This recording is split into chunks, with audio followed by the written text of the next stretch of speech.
watu wa Mbavu. Mbavu mko wapi? Twende sasa. Haya, ndio hiyo dondi moja kwa moja. Anachangamuka Mbavu, anachangamuka Mbavu. Mbavu Mbavu anasukumiwa 1 2 3. Mbavu anatumia kichwa, anakosa, anapigwa moja dedri. Pigano limekuwa dedri zaidi. Mbavu anaharibu sura. Majembe anakuja dondi. Pigano zinaharibika zaidi. Ndugu brother wapenzi, anapigwa moja ya kahasho, anapigwa ingine ya macho, anatumia kichwa. Refari anamwambia hapana, this is not bulls fighting. Hakuna kutumia kichwa hapa. Hii sio pigano ya ng'ombe. Anakuja tena Majembe. Majembe anatupa kulia. Amepigwa wapi? Ndugu brother wapenzi watazamaji, amegongwa wapi? Hiyo ni kuvunja sheria. Jamaa, hiyo ni injury. Hiyo ni mbaya. Mbavu sasa ule nyang'anya hawezi chukua. Shughuli imeisha. Amegongwa maka. Wololo yaye. Ngojeni kidogo. Tulia.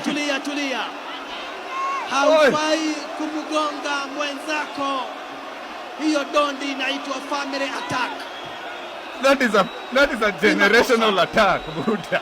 Mbavu destroyer. Makosa sana. Watoto wanatorokea kwa tumbo. Makosa sana. Haufai kugonga mtu. Factory ya watoto. Ni vibaya sana. Madaktari wanaitwa. Jamaa watu wake wote wako ICU sai. Mbavu anaulizwa utaendelea. Wote wako ICU. Mbavu anaulizwa utaendelea. Madaktari wako hapa, ndugu brother wapenzi watazamaji. Mbavu anaulizwa, anasema hata Wololo yaye. Ladies and gentlemen, kutoka kwa kona ya Mbavu Destroyer, ripoti ambazo zinafika kwa meza ya DJ Afro Amigos ni kwamba na kuwa eti Mbavu Destroyer, Mbavu Destroyer. Sikizeni, hebu tulieni ndugu brother wapenzi watazamaji. Alipenda sana kumtoa Majembe Mbavu. Alikuwa ameapa atamtoa Majembe Mbavu.